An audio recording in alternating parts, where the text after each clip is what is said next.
Some people saw the AI in the classroom issue coming.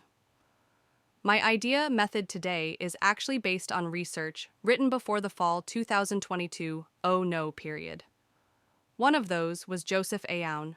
In his book Robotruth, Aoun argued that AI will change higher education. It has and is. His other argument is that the people whose roles will be robot-proof are those who can think critically and explain clearly.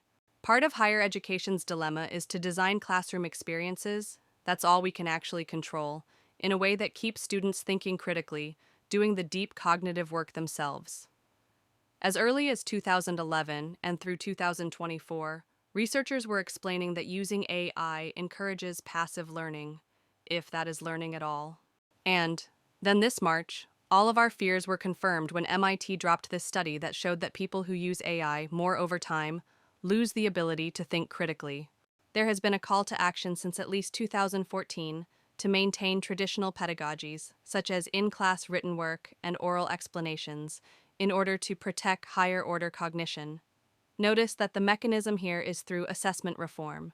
Ignoring that students can use AI, will use AI, and may even be dishonest about using AI outside of the physical classroom is naive. So, we should probably learn how to use it ourselves in ways that inform critical thinking among our students. The solution I'm offering today is to airgap the classroom, to encourage the use of AI outside the classroom for research. If we require students to find and authenticate multiple sources from multiple perspectives, and then to generate something like an annotated bibliography, they will learn that AI makes a pretty good research assistant. But denying them the use of AI or any electronics that could get access to AI will force them to do the heavy cognitive lifting themselves. A printed bibliography, data tables, etc., evidence, can be brought to class in printed or handwritten form. Once in the classroom, students will handwrite short essays. This requires the instructor to design assignments differently and to assess them differently. There is plenty of research that shows handwriting, oral defense, and a combination of modalities. These and others increases cognition. AI degrades cognition.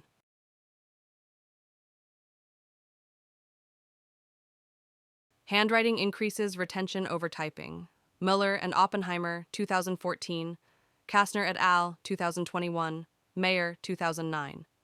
It is slower. That's not a bad thing. It actually causes us and our students to slow down and think more critically, to feel and see what we are writing. But it calls for shorter, more focused assignments. Can't a student really answer an essay question in one paragraph instead of a 2-page paper? Probably so. But then we need to focus our grading on logic and evidence rather than spending lots of time serving as spelling and grammar checkers.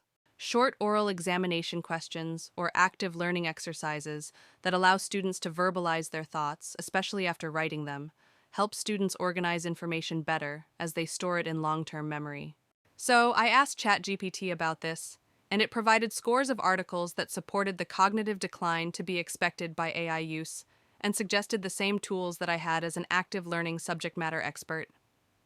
But, showing its self-protecting bias, it defended that the benefits of AI use outweigh the consequences. I've uploaded an AI-written paper that is the result of a 2-hour discourse between me and ChatGPT if you want to read more. The good news is that AI is really good at curriculum design and assessment under the watchful eye of a human subject matter expert. I wanted to provide an example for you that took about 10 minutes to create. I gave it this prompt, and it returned a 2-part descriptive rubric I could use to assess and grade. Here's the rubric for the annotated bibliography. Here's the rubric for the handwritten paper. My advice would be to give students these rubrics to use as they develop their annotated bibliographies and plan to write their in-class essays. One issue I have with using AI for curricular design is that it doesn't do the same thing twice. So I asked it what prompt I would need to provide to get the same result in the future. Some can store these. So here is an example of a detailed request to get the result. Another question AI will ask when doing curriculum design is whether you would like a student version.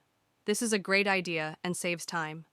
Here, I asked for a 1-page student guide to making evidence-based logic. I don't have to teach them Aristotle, premises, conclusions, fallacies, etc. I can just talk them through this and send it home with them, along with their descriptive rubric.